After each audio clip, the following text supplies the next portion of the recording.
Hey everyone, Zane here, and today we'll show you how to file back taxes on TurboTax.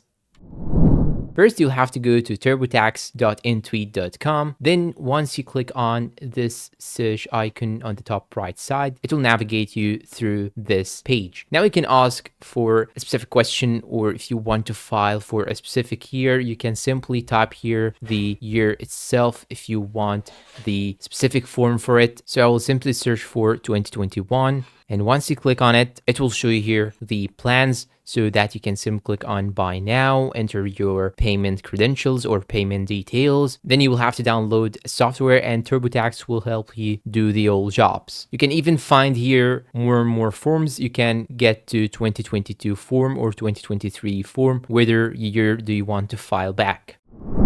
And that's all for today's video. I hope this video is useful. Please support us with like, subscribe, and thank you for watching.